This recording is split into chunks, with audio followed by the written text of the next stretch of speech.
안녕하세요. 제가 이번에 가지고 온 종목은 네이버와 카카오를 가지고 왔습니다. 일단 가격적으로 이들은 좋아요. 나쁠 게 없습니다. 뭐 오늘 한국에서 금리 인하를 진행을 했다라는 뉴스 때문에 이렇게 올라가는 것도 있긴 하겠지만 그 이외에도 다양한 부분이 되게 좋은 모습 보여주고 있거든요. 정확히 지금 상황에서 보여지는 것들 이를 좀 정리를 해보도록 할 테니까 일단 들어가기 전 구독 그리고 좋아요 한 번씩만 꾹 눌러주시면 정말 감사드리겠습니다. 자, 일단 이 두 종목의 최근 말들이 나오던 특징이 뭐다? AI 갈 길이 멀었다. 미국 증시를 딱 봤을 때 AI 반도체 기업들의 실적이 많이 빠지다 보니까는 요거 악재 아니냐 하실 수도 있었을 겁니다. 근데 반도체는 악재일 수 있거든요. 근데 소프트웨어를 만드는 이러한 기업들 입장에서는 오히려 호재라고 생각을 할 수도 있는 이유가 뭐냐면 최근에 마이크로소프트가 반도체 투자, 이 데이터 센터 투자를 줄인다라고 이야기를 했거든요. 물론 AI 전체에 대한 투자를 줄이는 건 아닙니다. 근데 가장 비용이 많이 들어가는 데이터 센터 쪽으로 돈을 좀 줄인다라고 하고 있어요. 그러면은 이 이상의 비용이 필요하진 않다라고 그들은 생각을 했다는 거 아니겠습니까? 그리고 이런 상황에서 세일즈포스 같은 데는 벌써 AI로 뚜렷한 실적을 내기 시작했습니다. 그럼 네이버랑 카카오, 후발주자 입장에선 지금 어떻게 생각할 수 있을까요? 비용이 나가긴 할 텐데, 한계선이 이렇게 잡히기 시작했네. 그럼 따라가면 되겠다. 그리고 실적이 나오기 시작했어? 벤치마킹 할 수 있는 게 있는데 네이버는 벌써부터 성과 내기 시작했고 이 카카오 같은 경우에는 이 실적을 내고 있는 선두 주자인 오픈 AI랑 손을 잡았잖아요. 그럼 그대로만 가지고 가면 되겠다. 그러면 비용이 한도 끝도 없이 들어가려고 했던 것들이 줄어들 수 있을 것이다라는 기대감과 실적이 높아질 수 있다라는 기대감이 같이 맞물리게 되면 이거 앞만 보더라도 좋게 평가를 하게 될 수밖에 없지 않겠습니까? 반도체는 안 좋다라고 하더라도 그 이외의 AI 사업들 같은 경우에는 야, 이제 좀 날개 필 순간이 오는구나. 이렇게 생각을 할 수 있다 보니까 좀 나름 괜찮은 결과물이 이렇게 나오는 것이 아닐까? 이렇게 생각을 해볼 수 있을 것 같습니다. 그럼 뭐 문제될 거 없으니까 요게 이제 어느 정도 좋은 소식, 뉴스로까지 연결이 된다면 그냥 우리는 따라만 가면 되는 거죠. 근데 이거 말고 미국 증시에 안 좋은 영향 있는 거 있지 않느냐? 관세 이거 어떻게 할 거냐? 어? 우리나라는 금리 인하하는데 미국은 금리 인상?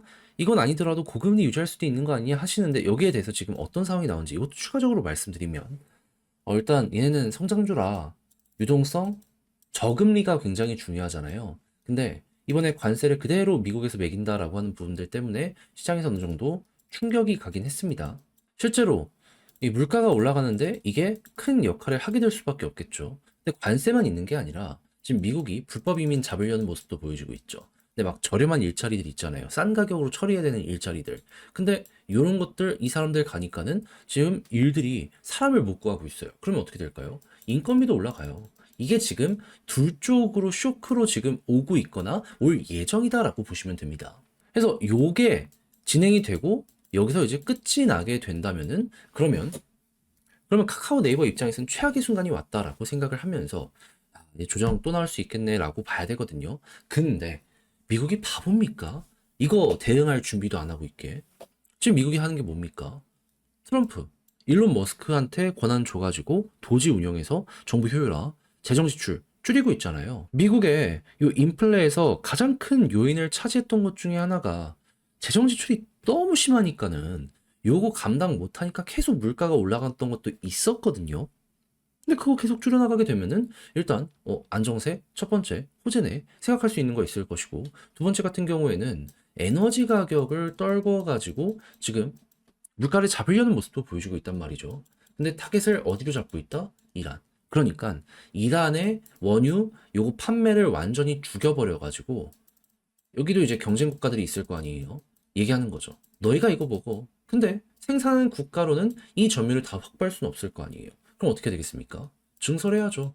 미국 기업들과 오펙, 사우디 이쪽에 이렇게 당근을 흔들면서 이거 어떻게든 해봐라 하는 거예요. 그러면 좀 $70 정도에서 유지가 되고 있는 유가가 떨어지게 된다면은 여기서도 물가 하락, 여기서도 물가 하락. 그리고 단기적으로는 최근에 인플레가 많이 올라간 걸 넘어서 경기 둔화까지 보여주고 있는 상황이라서요. 네, 자연스럽게 경기 둔화가 커지게 된다면은 인플레도 안정세가 보여지게 될 가능성이 높을 겁니다. 자, 그러다 보니까 요것 때문에 지금 시카고 상품 거래소 기준 금리 인하 확률 몇 프로까지 빠져 있는 상황이다. 6월까지 금리 인하를 한 번 정도 할 확률이 65% 전후. 그리고 연말까지 한 번 더 금리 인하를 할 확률이 70% 전후. 그러면 올해까지 두 번 정도 금리 인하를 하는데 이게 속도가 붙으면 한 번 더 할 수도 있겠구나. 그거는 호재구나. 그러다 보니까 요 뒤쪽을 생각하는 이들이 현재 위치에서 나름 괜찮게 투자 포지션을 잡다 보니까 현재 위치에서 뭐 하락세도 나오더라도 좀 제한적인 부분들이 많이 보여지고 있다. 이 정도로 여러분들이 알아두시면 될 것 같습니다. 근데 이게 마냥 좋을 수만 있는 거냐? 최악의 경우 우리가 조심해야 되는 건 뭐가 있느냐? 이걸 좀 말씀드리면 에너지 가격 잡으려고 했는데 안 잡힌다면 재정 지출 줄이려고 하는데 한계가 있는다면 경기는 둔화되는데 인플레이션이 유지가 된다면 혹은 경기 침체가 너무 심각하게 벌어지게 된다면 네. 하나씩 보여지게 되면 스태그플레이션부터 시작해서 별의별 말들이 다 나오게 될 거라 그러니까 좀 우리가 원하는 방향대로 가줘야지 딱 적당한 수준을 유지해줘야지 호재인 거고 한쪽으로 극단으로 치우치면 하나라도 그게 보여지게 되었을 땐 부담으로 작용을 하게 될 수밖에 없다라는 건 요건 알아두셨으면 좋겠습니다. 딱 일정 수준 유지가 현재 우리가 가장 좀 집중해서 봐야 될 포인트가 아닐까 싶어요. 자, 그럼 이제 이런 상황 속에서 수급은 어떻게 보고 있는지를 좀 보도록 하면 일단 카카오 같은 경우에는 이거 올라갔을 때 기관 달라붙고 그 다음에 외국인 달라붙으니까 상승을 했었잖아요.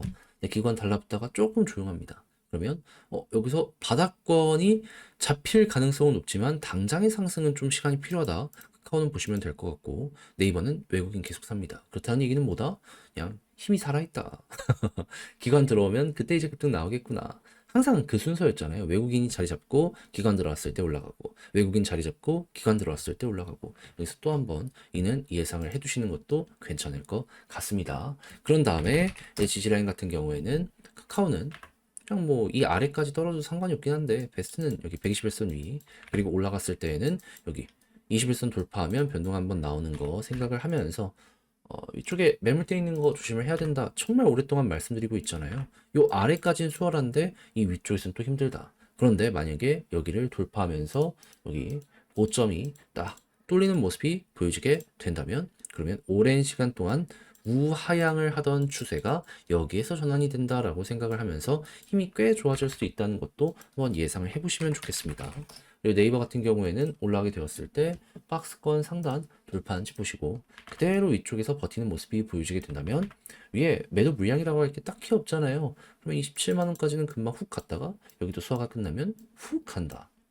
이때는 힘 좋으면 좋은 대로 그냥 밀고 가는 식으로 해서 전략을 좀 생각을 해보는 것도 되게 좋을 것 같습니다. 자, 그럼 양쪽 모두 글로 쓰면서 영상 최종적으로 마무리 한번 지어보도록 하자면 일단 AI 같은 경우에는 비용이 무한정 들어갈 수도 있을 것이다라는 그 불안감이 있었는데 이 마이크로소프트가 어느 정도 좀 한계치 이걸 정해줬다 보니까 야 이거 비용이 좀 이 정도만 해도 되겠네. 이 확정치가 뜨다 보니까 기대감이 커지고 있다. 불확실성이 제거가 되고 있다는 게 좀 가장 중요한 포인트인 것 같습니다. 그리고 실적이 내고 있는 기업들도 있다 보니까 벤치마킹 할 것도 많아지고 있고 그래서 요게 이제 주가에 반영된다라는 걸 하나 보시면 되고 두 번째 같은 경우에는 이제 금리 관련해서는 단기적으로는 쇼크가 나올겠지만 막 극단적으로 아까 말씀드린 그런 것들만 안 나오게 된다면은 시간은 우리 편이 될 수 있다. 그리고 수급적인 부분은 네이버 같은 경우에는 외국인 위주 그리고 카카오 같은 경우에는 기관 위주로 보시면 되고요.